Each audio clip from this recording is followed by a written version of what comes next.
Dans l'Égypte antique, Cléopâtre fut l'une des reines les plus puissantes et influentes.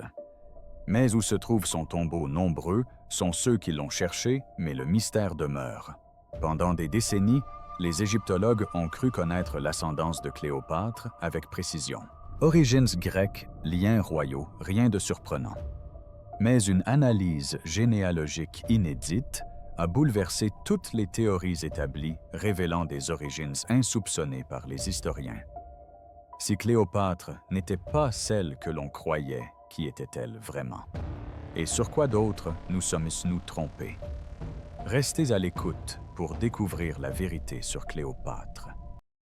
Pourquoi la lignée de Cléopâtre est devenue l'un des mystères les plus controversés de l'histoire? L'ascendance de Cléopâtre n'est pas qu'une simple curiosité historique, c'est l'une des énigmes identitaires les plus débattues du monde antique. Et la raison est simple, elle se situe au carrefour de la culture, de la politique, du nationalisme et des débats modernes sur la question raciale. Chacun revendique la paternité de Cléopâtre, mais presque personne ne peut prouver la version qu'il croit. C'est précisément cette tension qui explique pourquoi sa lignée reste un sujet de discorde depuis plus de 2 ans. Une partie de la controverse tient à l'époque à laquelle elle a vécu.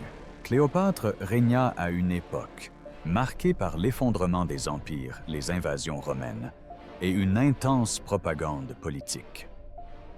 Tous les hommes puissants qui s'opposèrent à elle, de Cicéron à Octave, eurent une raison de déformer son image. Ils la décrivirent comme exotique, dangereuse et étrangère, instrumentalisant son identité bien avant que quiconque ne tente d'étudier objectivement ses origines. Leurs attaques ont façonné la perception qu'en ont les générations suivantes. Une autre raison du débat persistant est tout simplement l'absence de preuves matérielles. Contrairement aux pharaons précédents, le tombeau de Cléopâtre n'a jamais été découvert. Son corps n'a jamais été retrouvé. Aucun scientifique n'a confirmé l'identité de son ADN, ni de celui de sa famille proche. Et sans reste physique, toute hypothèse moderne se réduit à une suite de conjectures fondées sur des données incomplètes. Se pose ensuite la question de son appartenance à une dynastie. Cléopâtre était issue des Ptolémées, une maison régnante qui mêlait politique grecque et culture égyptienne, tout en préservant une vie familiale extrêmement privée. Les mariages mixtes étaient fréquents, les rivaux éliminés, et il leur arrivait même de faire disparaître des membres de leur famille des archives officielles. Ce secret a engendré d'importantes lacunes généalogiques qui continuent de déconcerter les égyptologues. Mais la principale raison de la controverse entourant sa lignée réside dans l'interprétation moderne. Dans le monde actuel, l'identité revêt un poids culturel considérable. Chacun projette ses propres récits sur Cléopâtre. Certains la présentent comme une reine grecque, d'autres comme une icône africaine, et d'autres encore comme un symbole de l'Égypte multiculturelle. Ces interprétations en disent plus long sur la société moderne que sur Cléopâtre elle-même. La lignée ptolémaïque confirmée. Pour comprendre les origines de Cléopâtre, il faut remonter bien avant sa naissance. Sa lignée ne prenait pas racine en Égypte, mais en Macédoine, patrie d'Alexandre le Grand, avec un général nommé Ptolémée Ier Sauteur. Après la mort d'Alexandre, en 323 avant notre ère, son empire se fragmenta et les Ptolémées prirent le contrôle de l'Égypte.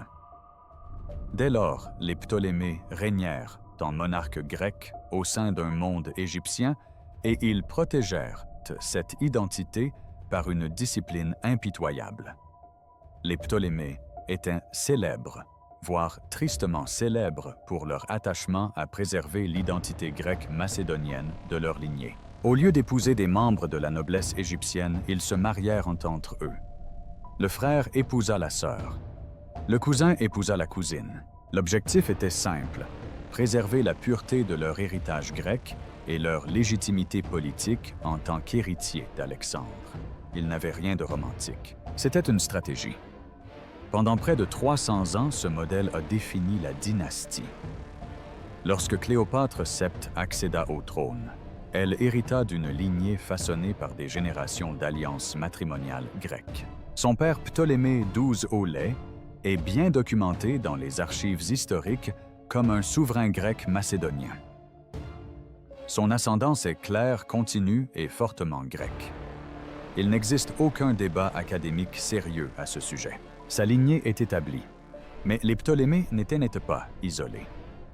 Au fil des siècles, ils ont entretenu des relations avec d'autres dynasties hellénistiques originaires de régions comme la Perse et l'Orient séleucide. Grâce à des mariages diplomatiques conclus dans les générations précédentes bien avant Cléopâtre, il est probable qu'une petite part d'ascendance perse ou sogdienne ait intégré la famille. Mais là encore, cela se situait toujours au sein du vaste monde hellénophone issu de l'Empire d'Alexandre. La dynastie est restée culturellement grecque de bout en bout. Ils parlaient grec au tribunal. Ils vénéraient les dieux grecs en privé. Ils rédigeaient des lois grecques. Ils utilisaient le système éducatif grec. Ils ont régné sur l'Égypte, mais n'étaient pas d'origine égyptienne. C'est sur ce fondement que se basent les égyptologues. Toutes les sources académiques crédibles s'accordent à dire que Cléopâtre était en grande majorité d'origine macédonienne grecque. On peut retracer avec certitude au moins 75 à 90% de son ascendance à cet héritage. Autrement dit, la majeure partie de son sang n'est pas un mystère. C'est l'une des lignées royales les mieux documentées du monde antique. Pourtant, cette clarté surprend encore aujourd'hui. Car lorsqu'ils pensent à Cléopâtre, ils imaginent une reine pleinement égyptienne, façonnée par le Nil élevé, dans la tradition égyptienne liée aux anciens pharaons. Mais Cléopâtre représentait quelque chose de très différent. C'était une Grecque qui régnait sur l'Égypte, mais qui n'était pas égyptienne de naissance. Ce qui la rendait extraordinaire, ce n'était pas son origine. C'est la manière dont elle l'a utilisée qui a marqué les esprits. Elle fut la première souveraine ptolémaïque à adopter pleinement la langue égyptienne, les coutumes égyptiennes et l'image traditionnelle d'un pharaon indigène. Elle ne se contentait pas d'incarner l'identité égyptienne. Elle l'incarna politiquement. Elle comprit que pour survivre, elle devait être plus égyptienne que ses ancêtres ne l'avaient jamais osé. Son ascendance était peut-être grecque, mais sa force résidait dans la manière dont elle mêlait l'héritage grec au symbolisme égyptien. Cela la rendit inoubliable et dangereuse. Pour Rome, elle n'était pas simplement une reine étrangère. Elle était une souveraine capable d'unir deux civilisations. Et c'est précisément cette combinaison qui explique pourquoi ses origines continuent de fasciner le monde. Car Cléopâtre n'était pas seulement la dernière pharaone. Elle était le dernier vestige d'une dynastie qui reliait deux mondes. L'inconnu. Les mères manquantes dans la lignée de Cléopâtre. Malgré toutes les certitudes que nous avons sur les origines grecques de Cléopâtre par son père, une partie de sa lignée demeure un mystère. Les femmes, la mère, la grand-mère et même l'arrière-grand-mère de Cléopâtre sont les pièces manquantes qui alimentent d'innombrables spéculations depuis plus d'un siècle. Et ce n'est pas faute d'avoir mené des recherches auprès des historiens. C'est parce que le monde ptolémaïque tardif était en plein effondrement chaotique et empreint de secrets. La plupart des gens supposent que la mère de Cléopâtre était Cléopâtre V. Tryphina, une femme de sang royal connue, épouse de Ptolémée XII. C'est une hypothèse plausible, mais elle n'est pas confirmée. Tryphina disparaît des archives historiques à un moment suspect, et l'on ignore si elle est décédée ou si elle a été chassée du palais. Certains historiens avancent qu'elle pourrait être la mère de Bérénice, la sœur aînée de Cléopâtre, mais non de Cléopâtre elle-même.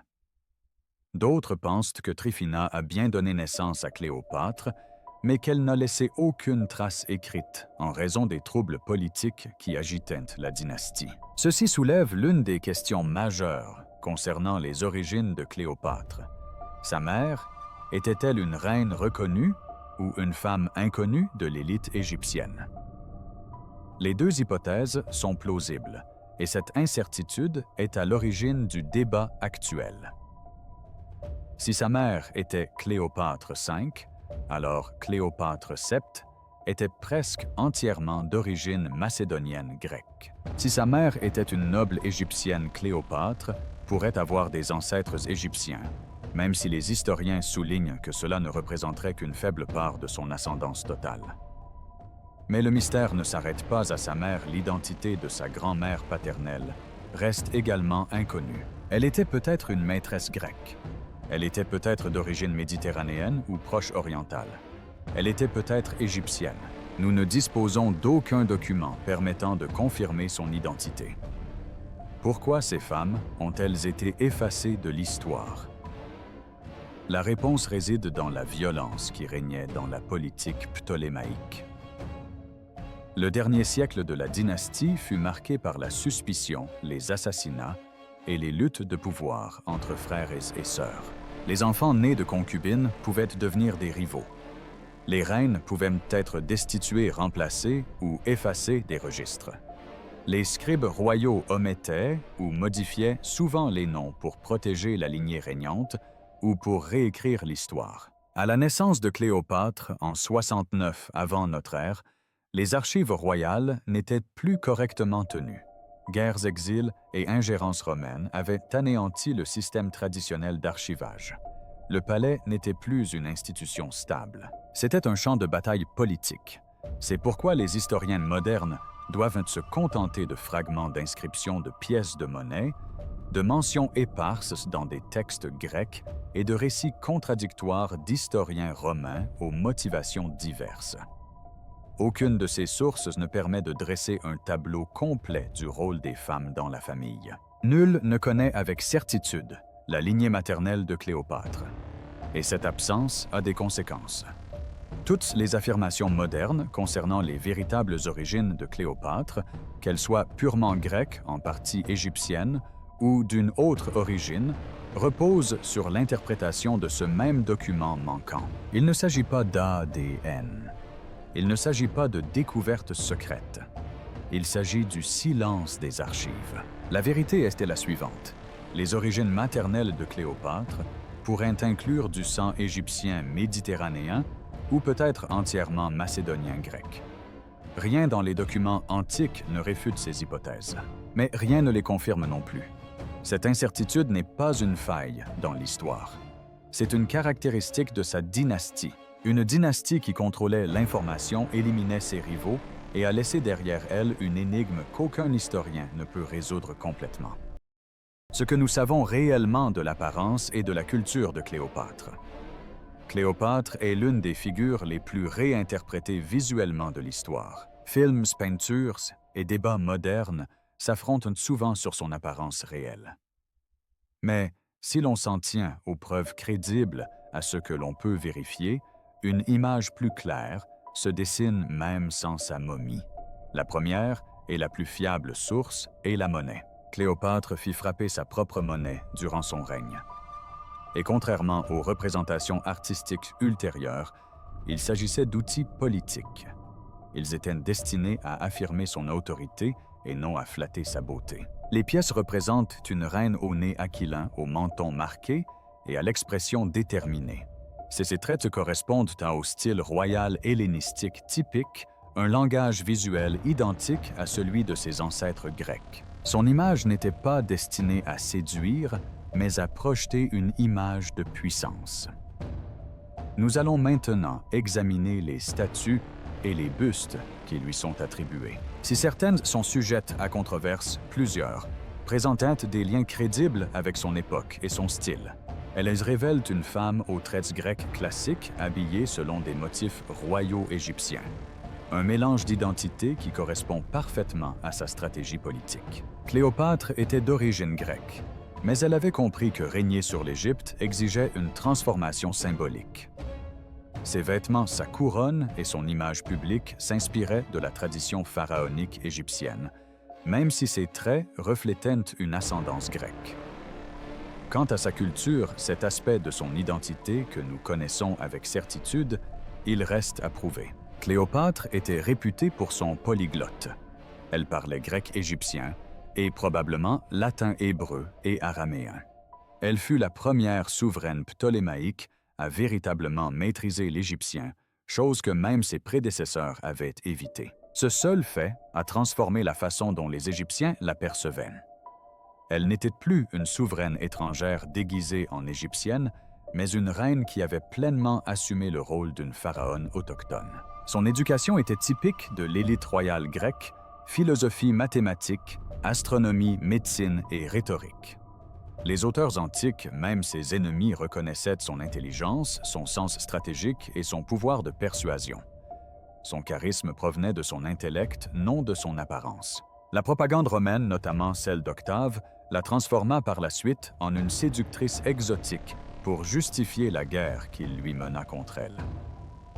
Cette campagne déforma son image pendant des siècles, faisant d'un génie politique un mythe romantique. Mais aucun historien crédible ne fonde son identité sur des insultes romaines. Ainsi, même si nous ne pouvons pas reconstituer ces traits exacts, les preuves suggèrent qu'il s'agissait d'une reine qui ressemblait à ses ancêtres grecs macédoniens, qui se tenait comme un pharaon égyptien, et qui régnait avec un esprit plus aiguisé que n'importe quel portrait ne pourrait le saisir. La question de l'ADN qu'ont réellement séquencé les scientifiques. Peu de sujets suscitent autant d'enthousiasme sur Internet que l'idée du décodage de l'ADN de Cléopâtre.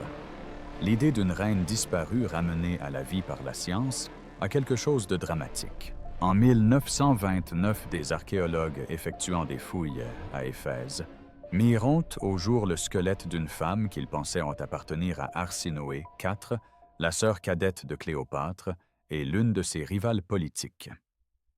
L'identification ne fut jamais formelle, mais cette hypothèse alimenta la curiosité pendant des décennies. Puis, dans un documentaire, une analyse du crâne fut tentée, suggérant que ses caractéristiques révélaient une ascendance africaine. Cette affirmation a fait le tour du web. Mais voici ce que la science a révélé par la suite, le crâne n'était pas celui d'Arsinoé. Une réanalyse moderne a permis de tirer deux conclusions majeures. Les ossements appartenaient en réalité à un enfant âgé de 11 à 14 ans. Le contexte et l'identification initiaux du crâne reposaient sur des méthodes obsolètes et des hypothèses non vérifiées. Autrement dit, le plus célèbre indice génétique lié à la famille de Cléopâtre s'est effondré sous l'effet d'un examen scientifique rigoureux. Aucun ADN provenant de ce crâne n'a pu être rattaché à sa lignée, car le crâne n'était ni le sien ni celui de sa sœur. Il s'agissait simplement d'un cas où le sensationnalisme a pris le pas sur les preuves. Malgré des décennies de recherche, le tombeau de Cléopâtre n'a jamais été retrouvé. Son corps n'a jamais été exhumé. Les corps de ses parents n'ont jamais été retrouvés. Les restes de ses enfants n'ont jamais été confirmés. Sans corps, impossible d'obtenir de l'ADN. Les égyptologues sont très catégoriques sur ce point. Il n'existe aucun matériel scientifique permettant de reconstituer le profil génétique de Cléopâtre. Toute affirmation concernant un séquençage récent de son ADN est un mythe moderne. Voilà la réalité scientifique. Bien que l'ADN de Cléopâtre n'ait pas été retrouvé, les généticiens séquencent des momies provenant de différentes périodes de l'histoire égyptienne. Ces études examinent les mouvements de population, les schémas d'ascendance et les évolutions génétiques sur des milliers d'années.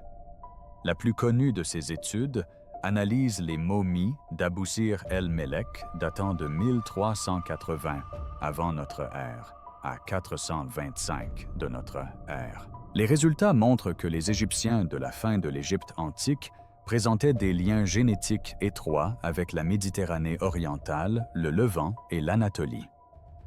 L'ascendance subsaharienne a augmenté en Égypte après l'époque de Cléopâtre et non pendant. Un important métissage a eu lieu entre les Égyptiens et d'autres populations méditerranéennes durant les périodes ptolémaïques et romaines. Lorsque ces résultats ont été diffusés sur Internet, beaucoup ont cru à tort que ces momies étaient apparentées à Cléopâtre ou que les découvertes la concernaient directement. Or, il n'en est rien. Aucune de ces momies n'appartient à la famille royale ptolémaïque. Aucun échantillon n'a été prélevé à Alexandrie où régnait sa dynastie. aucun ne fournit de profil génétique de sa lignée. Ces études révèlent la composition générale de la population égyptienne et non les origines personnelles de Cléopâtre. À chaque nouvelle étude ADN publiée, les médias s'emparent de l'information en publiant des affirmations exagérées. La lignée de Cléopâtre, enfin révélée. De nouveaux tests ADN bouleversent l'histoire égyptienne. Des scientifiques découvrent des origines surprenantes concernant le dernier pharaon. Mais ces gros titres interprètent mal les données scientifiques.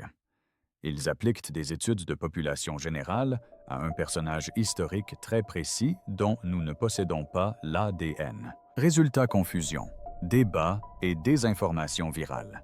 Les scientifiques n'affirment pas avoir séquencé le génome de Cléopâtre. Les historiens n'affirment pas connaître son ADN. Les véritables experts sont bien plus prudents. Curieusement, l'absence de son ADN nous apprend quelque chose d'important. Elle confirme que la dynastie ptolémaïque protégeait farouchement son héritage. Leurs sépultures demeurent introuvables, cachées ou détruites. Aucune découverte génétique majeure n'a été faite. Toute affirmation récente concernant de nouveaux séquençages est exagérée. Alors quand on dit que la lignée de Cléopâtre a été dévoilée ou réécrite, la vérité est bien plus simple. La science a mis en lumière les limites de nos connaissances et non des découvertes majeures.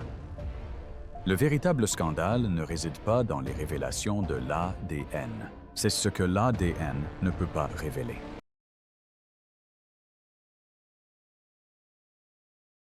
Les mythes qui ressurgissent sans cesse. Même sans la moindre trace d'ADN de Cléopâtre, le monde continue d'inventer de nouvelles découvertes. Tous les quelques années, un nouveau titre viral promet que les scientifiques ont enfin percé le mystère de sa lignée. Et presque à chaque fois, l'histoire s'effondre dès que les experts examinent les preuves. Un mythe prétend que Cléopâtre avait des ancêtres subsahariens, se basant sur un crâne mal identifié provenant d'une sépulture royale jamais confirmée. Un autre affirme qu'elle était en partie perse, car des Ptolémées antérieurs auraient contracté des alliances matrimoniales avec la maison royale séleucide. Mais ces lignées étaient éloignées depuis des siècles et génétiquement diluées bien avant la naissance de Cléopâtre. À cela s'ajoute le cycle hollywoodien moderne, un choix d'actrice déclenche un débat mondial sur son origine ethnique. Comme si un choix d'actrice pouvait faire office de preuve archéologique.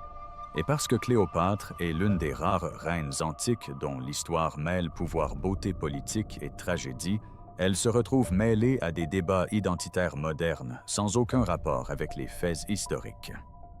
La vérité est pourtant bien plus simple et bien moins dramatique. La plupart des mythes entourant Cléopâtre perdurent, car ils comblent le silence laissé par l'absence de preuves. Lorsque les faits s'arrêtent, l'imagination prend le relais. Et dans le cas de Cléopâtre, ce silence est immense. Pas de tombe, pas de momie, pas d'ossements, pas d'ADN, et seulement une poignée de portraits sculptés par des artisans qui ne l'ont jamais rencontré. Pourtant, ces mythes sont importants pour une raison, ils façonnent la manière dont le monde interprète Cléopâtre aujourd'hui. Elles influencent les documentaires, les débats scolaires, les commentaires politiques et même les discussions sur les réseaux sociaux. Et chaque mythe, aussi ténu, soit-il révèle la même chose, elle exerce encore une influence considérable sur les conversations des milliers d'années après sa mort. Ce que les historiens peuvent nous confirmer, c'est la véritable ascendance de Cléopâtre. Au milieu des mythes et des spéculations, il dispose d'éléments solides concernant ses origines. Si des zones d'ombre subsistent du côté maternel, son père et la dynastie dont il est issu offrent un aperçu clair de son héritage génétique et culturel. Cléopâtre était d'origine grecque macédonienne. Son père Ptolémée XIIe Aulète était un descendant direct de Ptolémée Ier Sauteur, l'un des généraux d'Alexandre le Grand. La dynastie ptolémaïque, qui régna sur l'Égypte pendant près de 300 ans, privilégiait les mariages consanguins. De frères en sœurs, de cousins en cousines, leur objectif était de préserver le sang grec et de maintenir leur droit au trône. Cette pratique a donné naissance à l'une des lignées hellénistiques les mieux documentées de l'histoire. Au fil des siècles, quelques mariages consanguins ont introduit de faibles traces d'ascendance perse et levantine au sein de la famille. Mais ces origines étaient mineures et bien lointaines à l'époque de Cléopâtre. Les archives historiques ne présentent aucune preuve crédible d'une ascendance subsaharienne. Toute affirmation contraire repose sur des spéculations ou des sources mal interprétées. La lignée maternelle demeure la principale inconnue. La mère de Cléopâtre pourrait avoir été Cléopâtre V. Tryphina, une princesse grecque, mais les historiens ne peuvent le confirmer. Certains suggèrent qu'elle aurait pu être une noble égyptienne, ce qui lui conférerait une ascendance égyptienne, même minime. Même si cela s'avérait vrai, les origines de Cléopâtre restaient majoritairement grecques. Les historiens insistent sur la distinction entre ascendance et identité culturelle. Cléopâtre était culturellement égyptienne, elle régnait selon les rites égyptiens, portait des vêtements égyptiens et parlait couramment l'égyptien. Mais génétiquement, elle descendait des Grecs macédoniens. Pièces de monnaie, inscriptions et écrits contemporains confirment sa stratégie politique. Elle s'est appropriée la culture égyptienne pour asseoir sa légitimité. Elle fut la première souveraine ptolémaïque à maîtriser l'égyptien, signe de son attachement à sa patrie d'adoption. Son image figurant sur les pièces de monnaie et les statues mêlait traits grecs et symbolisme royal égyptien, soulignant la dualité de son identité. L'histoire de Cléopâtre illustre la divergence possible entre ascendance et identité. Par le sang, elle était grecque. Par choix, elle devint une véritable reine égyptienne, au sens culturel et politique du terme. Cette distinction permet aux historiens de démêler le vrai du faux. Cela explique aussi la persistance des mythes modernes concernant ses origines. Les preuves sont en partie manquantes, en partie sujettes à interprétation et en partie occultées par l'influence culturelle qu'elle a laissée. En résumé, les historiens peuvent affirmer avec certitude que Cléopâtre était principalement d'origine macédonienne grecque, avec peut-être une ascendance égyptienne mineure par sa mère. Son génie ne résidait pas dans ses gènes. Il résidait dans la manière dont elle a su tirer parti de son héritage pour régner, charmer ses alliés et devenir l'une des figures les plus légendaires de l'histoire de l'humanité. La véritable révélation. Pourquoi les érudits pensent que nous ne connaîtrons peut-être jamais l'ascendance exacte de Cléopâtre? La plus grande révélation dans tout le débat autour de Cléopâtre n'est pas une nouvelle découverte. C'est la prise de conscience que nous ne pourrons peut-être jamais reconstituer entièrement sa lignée. Non pas que les historiens manquent de volonté, non pas que la technologie ne soit pas assez avancée, mais parce que les indices dont nous avons besoin ont été détruits cachés ou tout simplement jamais consignés. Voilà la première et la plus douloureuse vérité. Le tombeau de Cléopâtre n'a jamais été découvert. Contrairement aux pharaons précédents inhumés dans des complexes monumentaux, Cléopâtre et Marc-Antoine ont choisi ou ont été contraints d'être enterrés dans un mausolée privé. Des auteurs antiques en font mention, mais sans jamais en préciser l'emplacement exact. Certains pensent qu'elle se trouve près du temple de Taposiris Magna. D'autres estiment qu'elle a été détruite par les tremblements de terre qui ont frappé Alexandrie au cours des siècles qui ont suivi sa mort. Sans tombeau, sa dépouille demeure perdue.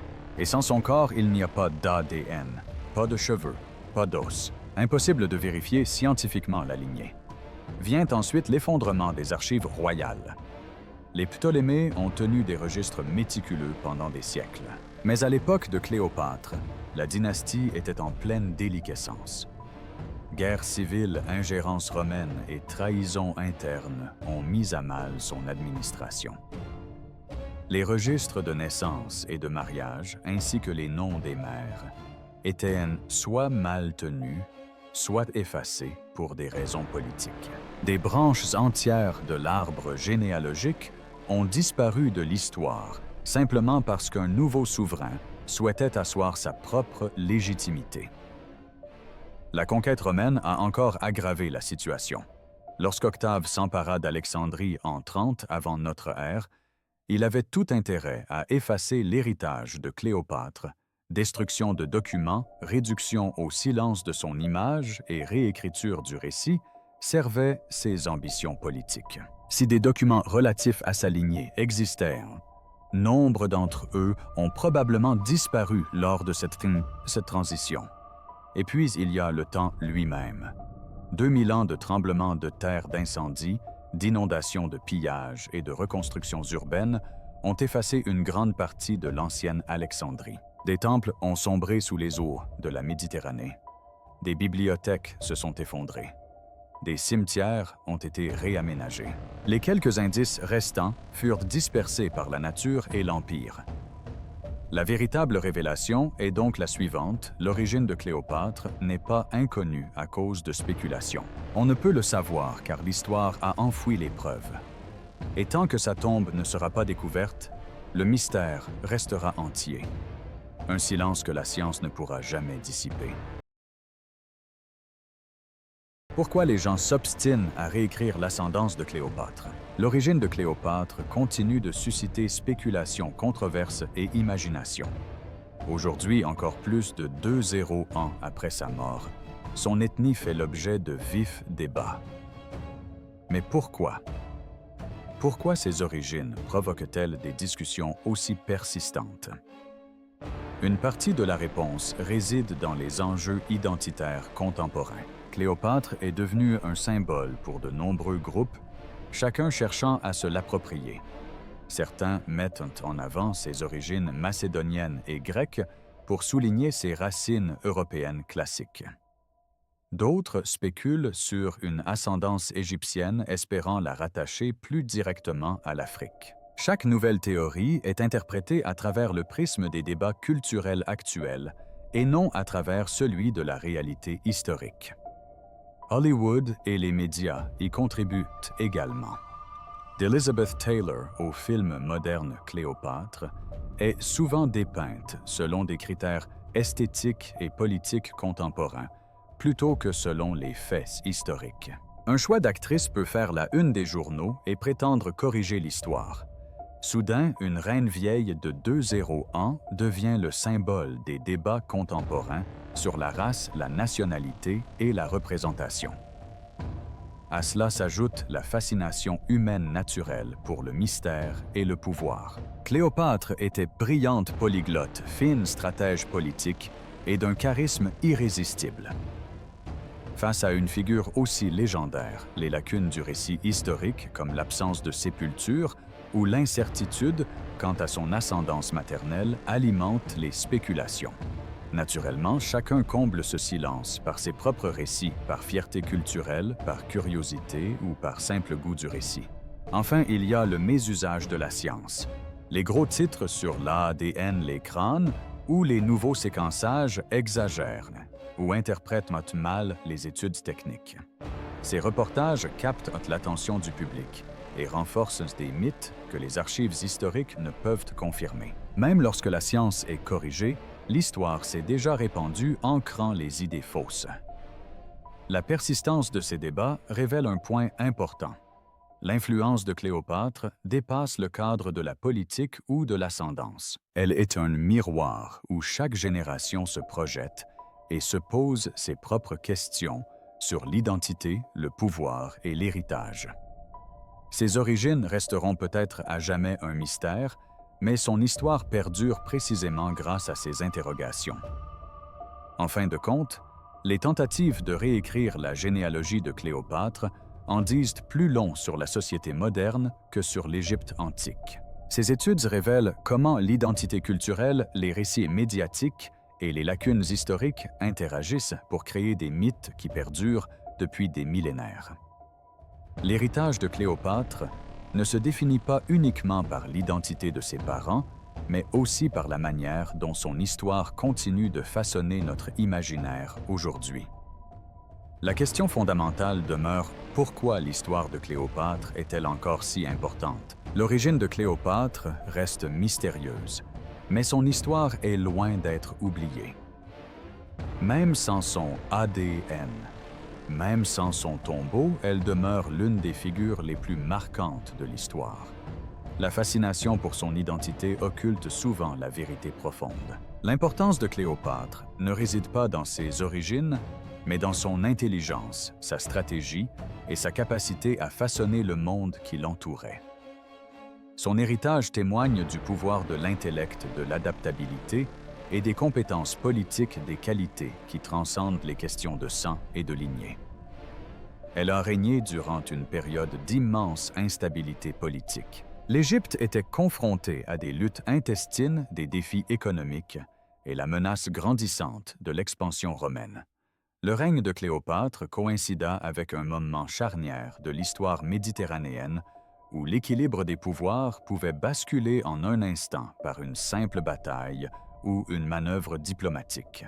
Malgré le chaos, elle s'imposa comme une souveraine d'une habileté extraordinaire, sut naviguer avec brio entre alliances trahison et les turbulences politiques qui sévissaient tant en Égypte qu'à Rome. Son multilinguisme, sa parfaite maîtrise du grec et de l'égyptien, et sa connaissance probable du latin, de l'hébreu et de l'araméen, lui permettaient de communiquer directement avec des souverains, des envoyés et des conseillers de cultures diverses, renforçant ainsi son influence diplomatique. L'influence de Cléopâtre sur des figures clés telles que Jules César et Marc-Antoine n'était pas seulement personnelle, mais aussi politique. Elle a assuré la souveraineté de l'Égypte à une époque où l'Empire aurait pu s'effondrer et ses relations avec les hommes les plus puissants de Rome ont eu des conséquences directes pour le monde méditerranéen. Ces alliances stratégiques savamment élaborées alliaient charme, intelligence et prise de risque calculée, démontrant que le pouvoir de Cléopâtre reposait sur son habileté plutôt que sur un simple héritage. Son aptitude à adopter et à incarner la culture égyptienne était tout aussi remarquable. Bien que d'origine grecque, Cléopâtre s'imprégna de la religion des rituels et du symbolisme égyptien. Elle a pleinement assumé le rôle de pharaon, non seulement en titre, mais aussi dans les faits. Pièces de monnaie, statues et inscriptions dans les temples renforçaient son autorité, projetant une image de légitimité auprès de ses sujets. Elle comprenait que le leadership repose autant sur la perception que sur l'héritage. Pour être un souverain, il faut incarner l'identité du peuple. Cette capacité d'adaptation culturelle lui a permis de jeter des ponts entre deux mondes unissant les traditions grecques et égyptiennes sous son règne.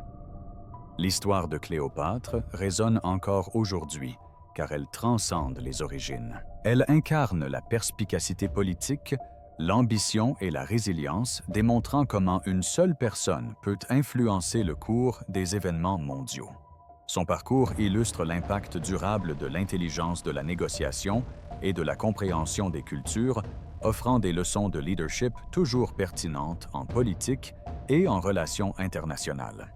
Même dans la culture populaire contemporaine, son histoire captive les imaginations, nous rappelant que l'influence se mesure à l'aune des actes et de l'héritage, et non à l'origine sociale. On ne connaîtra peut-être jamais pleinement ses origines et son ascendance restera probablement sujette à spéculation. Pourtant, son esprit, sa stratégie et ses réalisations sont incontestables. Cléopâtre continue d'influencer les cultures, non pas en raison de ses origines, mais grâce à ses accomplissements à l'union des cultures qu'elle a opérées et à l'inspiration qu'elle continue d'offrir à travers les millénaires. Son histoire demeure un témoignage de ce qu'une seule personne peut accomplir. L'héritage de Cléopâtre ne se définit pas par le mystère, les liens du sang ou les questions auxquelles les historiens ne répondront jamais pleinement. Il se définit par son courage, son intelligence et sa capacité à influencer le cours des événements dans un monde dominé par le pouvoir et la politique. Elle a su naviguer avec habileté entre alliances, guerres et cultures, laissant une empreinte qui résonne encore des millénaires plus tard. Sa vie démontre que la véritable influence découle d'une vision et d'actions concrètes, et que l'impact d'une personne se mesure à ses actes et non à son origine. Si cette vidéo vous a plu, n'hésitez pas à la liker, à vous abonner et à cliquer sur la vidéo suivante.